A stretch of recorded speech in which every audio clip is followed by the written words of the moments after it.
শিক্ষার্থী ভাইয়াপুরা, তোমাদেরকে এখানে একটা জিনিস খেয়াল করাই যে যেমন ধরো এখানে লেখা আছে বরিশাল বোর্ড 2024। আমার এখানে একটা যোগ আছে অ্যালডিহাইড। আমাকে গ নম্বর প্রশ্ন বলছে 1 নংয়ের সাহায্যে সি যোগের প্রস্তুতি সমীকরণ। ঠিক আছে, 1 নং যোগ কোনটা আমার এখানে? 1 নং যোগ হচ্ছে 3 কার্বনিষ্ট অ্যালকাইন। অ্যালকাইনের নাম কি? 3 কার্বনিষ্ট অ্যালকাইনের নাম কি? প্রোফাইন। নাম কি? প্রোফাইন। আচ্ছা, এর সাহায্যে সি যোগের প্রস্তুতি। তাহলে যেটার নাম প্রোফাইন, প্রোফাইন থেকে আমি কি উৎপন্ন করব? অ্যালকেন উৎপন্ন করব। আমাকে এটা বলতে চাচ্ছে। তো প্রোফাইন থেকে ডিরেক্ট অ্যালকেন আসার তো কোনো ওয়ে নাই। প্রোফাইন থেকে আমরা প্রথমে কি করব? প্রোফাইন থেকে আমরা প্রথমে ধরো যে প্রোফানালে যাব।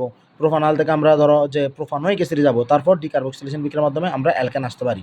এরকম একটা পদ্ধতি আছে। কথা বোঝা যাচ্ছে? আর নতুবা আমাদের আরেকটা পদ্ধতি আছে যে আমরা যদি তোমার করি, এটার নাম কি বলে? যে তোমার যে রিভার্স বিক্রিয়া করি।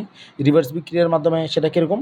সেটা হলো যে লিথিয়াম অ্যালুমিনিয়াম হাইড্রেট ইউজ করে সেটা করা হয়। আর অসুবিধা নেই, আশা করি প্রত্যেকে স্যারও ওইভাবে করায়। ঠিক আছে, আমার এগুলো এখন বলার প্রশ্ন না।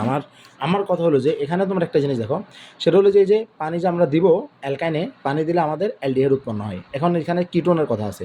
অ্যালডিহাইড ও কিটোন তারা কিন্তু একই সমগোত্রীয় টাইপ না হলেও, কিন্তু এই যে এটা কিন্তু আমাদের যে কিটোনের কথা কিন্তু আমাদের বইতে নাই টোটালি। আমাদের এখানে কিন্তু এটা হওয়ার কথা ছিল এরকম যে CH3, আমার যে CH3, তারপর হলো তোমার CH2, তারপর হলো যে CHO।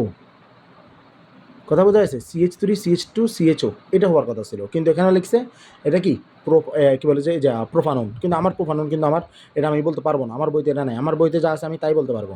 কথা বোঝা যাচ্ছে? এই যে বইগুলো যে কাজগুলো করে গাইডের, এই কাজগুলো তোমরা কোনোদিনও করবে না। এই বিক্রি আমার বইতে নেই, তাহলে আমি এখানে কেন করবো?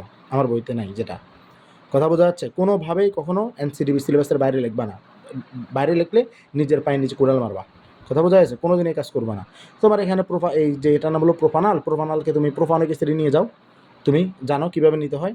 German oxygen, potassium dichromate, sulphur acid দ্বারা কি জারিত করবা। ঠিক আছে, এরপরে তুমি এই যে এখান থেকে প্রোফানিক অ্যাসিড পাবো, ওই প্রোফানিক অ্যাসিডকে তুমি ডিকার্বক্সিলেশন বিক্রিয়ার মাধ্যমে তুমি অ্যালকেন পাইতে পারো, তবে সেটা 1 কম কার্বন। আর নতুবা তুমি লিথিয়াম অ্যালুমিনিয়াম হাইড্রেট দ্বারা তুমি তাকে জারিত করে জার্মান হাইড্রোজেন আসবে, তাকে তুমি রিভার্স করাতে পারো।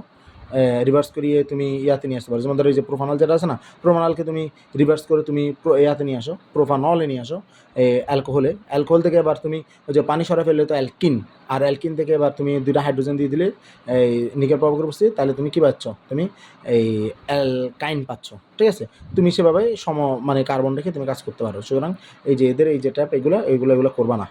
এগুলো কিন্তু টোটালি আমাদের ইয়াতে নাই। কথা বোঝা গেছে? আমার স্টুডেন্ট আল্লাহর রহমতে যে কেমিস্ট্রিতে 100তে 100 পাওয়া আছে। ঠিক আছে, আমি সম্পূর্ণ NCDB-র আলোকে বলতেছি। তোমরা এগুলো করবা, তোমরা নিজের পায়ে নিজে কোড়াল মারবা। এগুলো করবা না, এগুলো উচ্চতর শ্রেণীতে আছে, তোমার শ্রেণীতে নাই। তোমার এখন এগুলো কেন করবা তুমি?